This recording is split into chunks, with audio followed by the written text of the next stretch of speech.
Chapter 6.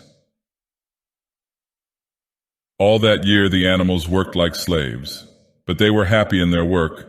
They grudged no effort or sacrifice, well aware that everything that they did was for the benefit of themselves and those of their kind who would come after them, and not for a pack of idle, thieving human beings.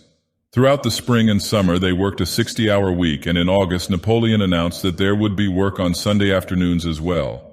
This work was strictly voluntary, but any animal who absented himself from it would have his rations reduced by half. Even so, it was found necessary to leave certain tasks undone. The harvest was a little less successful than in the previous year, and 2 fields which should have been sown with roots in the early summer were not sown because the plowing had not been completed early enough. It was possible to foresee that the coming winter would be a hard one. The windmill presented unexpected difficulties. There was a good quarry of limestone on the farm, and plenty of sand and cement had been found in one of the outhouses, so that all the materials for building were at hand. But the problem the animals could not at first solve was how to break up the stone into pieces of suitable size. There seemed no way of doing this except with picks and crowbars, which no animal could use because no animal could stand on his hind legs. Only after weeks of vain effort did the right idea occur to somebody, namely to utilize the force of gravity. Huge boulders, far too big to be used as they were lying all over the bed of the quarry. The animals lashed ropes round these, and then all together, cows, horses, sheep, any animal that could lay hold of the rope, even the pigs sometimes joined in at critical moments. They dragged them with desperate slowness up the slope to the top of the quarry, where they were toppled over the edge to shatter to pieces below. Transporting the stone when it was once broken was comparatively simple. The horses carried it off in cartloads. The sheep dragged single blocks. Even Muriel and Benjamin yoked themselves into an old governess cart and did their share. By late summer, a sufficient store of stone had accumulated, and then the building began, under the superintendence of the pigs. But it was a slow, laborious process. Frequently, it took a whole day of exhausting effort to drag a single boulder to the top of the quarry, and sometimes when it was pushed over the edge, it failed to break. Nothing could have been achieved without Boxer, whose strength seemed equal to that of all the rest of the animals put together.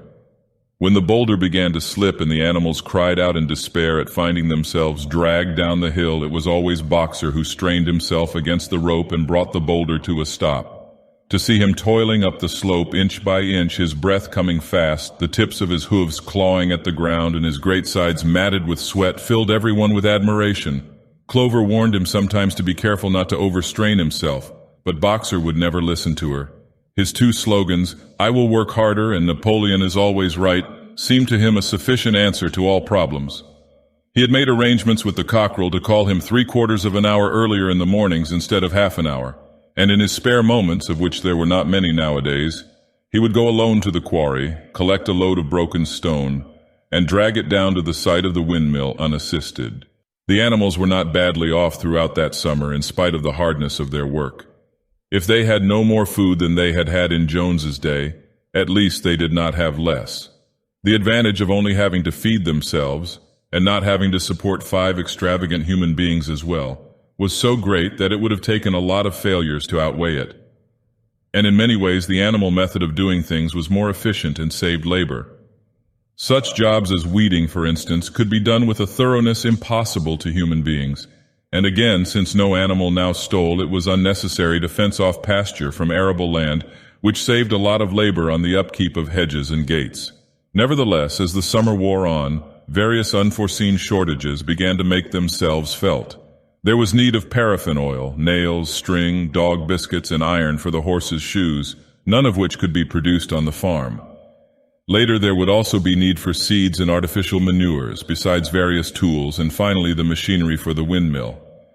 How these were to be procured no one was able to imagine. One Sunday morning, when the animals assembled to receive their orders, Napoleon announced that he had decided upon a new policy. From now onwards, Animal Farm would engage in trade with the neighboring farms, not of course for any commercial purpose, but simply in order to obtain certain materials which were urgently necessary. The needs of the windmill must override everything else, he said. He was therefore making arrangements to sell a stack of hay and part of the current year's wheat crop, and later on, if more money were needed, it would have to be made up by the sale of eggs, for which there was always a market in Willingdon. The hens, said Napoleon, should welcome this sacrifice as their own special contribution towards the building of the windmill. Once again the animals were conscious of a vague uneasiness. Never to have any dealings with human beings, never to engage in trade, never to make use of money. Had not these been among the earliest resolutions passed at that first triumphant meeting after Jones was expelled? All the animals remembered passing such resolutions, or at least they thought that they remembered it. The 4 young pigs who had protested when Napoleon abolished the meetings raised their voices timidly, but they were promptly silenced by a tremendous growling from the dogs. Then, as usual, the sheep broke into 4 legs good, 2 legs bad, and the momentary awkwardness was smoothed over. Finally, Napoleon raised his trotter for silence and announced that he had already made all the arrangements. There would be no need for any of the animals to come in contact with human beings, which would clearly be most undesirable. He intended to take the whole burden upon his own shoulders. A Mr. Whymper, a solicitor living in Willingdon, had agreed to act as intermediary between Animal Farm and the outside world, and would visit the farm every Monday morning to receive his instructions. Napoleon ended his speech with his usual cry of "Long live Animal Farm," and after the singing of Beasts of England, the animals were dismissed. Afterwards, Squealer made a round of the farm and set the animals' minds at rest. He assured them that the resolution against engaging in trade and using money had never been passed or even suggested. It was pure imagination, probably traceable in the beginning to lies circulated by Snowball. A few animals still felt faintly doubtful, but Squealer asked them shrewdly, "Are you certain that this is not something that you have dreamed, comrades? Have you any record of such a resolution? Is it written down anywhere?" And since it was certainly true that nothing of the kind existed in writing, the animals were satisfied that they had been mistaken. Every Monday, Mr. Whymper visited the farm as had been arranged. He was a sly-looking little man with side whiskers, a solicitor in a very small way of business, but sharp enough to have realized earlier than anyone else that Animal Farm would need a broker and that the commissions would be worth having. The animals watched his coming and going with a kind of dread and avoided him as much as possible. Nevertheless, the sight of Napoleon on all fours delivering orders to Whymper, who stood on 2 legs, roused their pride and partly reconciled them to the new arrangement. Their relations with the human race were now not quite the same as they had been before. The human beings did not hate Animal Farm any less now that it was prospering. Indeed, they hated it more than ever. Every human being held it as an article of faith that the farm would go bankrupt sooner or later, and above all that the windmill would be a failure. They would meet in the public houses and prove to one another by means of diagrams that the windmill was bound to fall down, or that if it did stand up, then that it would never work. And yet, against their will, they had developed a certain respect for the efficiency with which the animals were managing their own affairs. One symptom of this was that they had begun to call Animal Farm by its proper name, and ceased to pretend that it was called the Manor Farm. They had also dropped their championship of Jones, who had given up hope of getting his farm back and gone to live in another part of the county.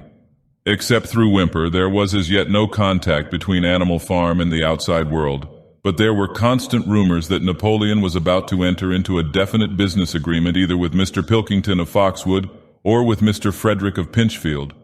But never, it was noticed, with both simultaneously. It was about this time that the pigs suddenly moved into the farmhouse and took up their residence there. Again, the animals seemed to remember that a resolution against this had been passed in the early days, and again Squealer was able to convince them that this was not the case. It was absolutely necessary, he said, that the pigs, who were the brains of the farm, should have a quiet place to work in.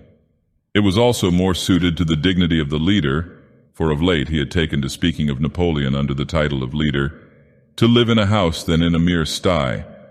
Nevertheless, some of the animals were disturbed when they heard that the pigs not only took their meals in the kitchen and used the drawing room as a recreation room, but also slept in the beds. Boxer passed it off as usual with "Napoleon is always right," but Clover, who thought she remembered a definite ruling against beds, went to the end of the barn and tried to puzzle out the 7 commandments which were inscribed there. Finding herself unable to read more than individual letters, she fetched Muriel. "Muriel," she said, "read me the 4th commandment. Does it not say something about never sleeping in a bed?" With some difficulty, Muriel spelt it out. "It says, 'No animal shall sleep in a bed with sheets,'" she announced finally. Curiously enough, Clover had not remembered that the 4th commandment mentioned sheets. But as it was there on the wall, it must have done so. And Squealer, who happened to be passing at this moment, attended by 2 or 3 dogs, was able to put the whole matter in its proper perspective. "You have heard then, comrades," he said, "that we pigs now sleep in the beds of the farmhouse? And why not? You did not suppose, surely, that there was ever a ruling against beds. A bed merely means a place to sleep in. A pile of straw in a stall is a bed, properly regarded. The rule was against sheets, which are a human invention. We have removed the sheets from the farmhouse beds and sleep between blankets. And very comfortable beds they are too. But not more comfortable than we need, I can tell you, comrades, with all the brain work we have to do nowadays. You would not rob us of our repose, would you, comrades? You would not have us too tired to carry out our duties? Surely none of you wishes to see Jones back?" The animals reassured him on this point immediately, and no more was said about the pigs sleeping in the farmhouse beds. And when, some days afterwards, it was announced that from now on the pigs would get up an hour later in the mornings than the other animals, no complaint was made about that either. By the autumn, the animals were tired but happy. They had had a hard year, and after the sale of part of the hay and corn, the stores of food for the winter were none too plentiful.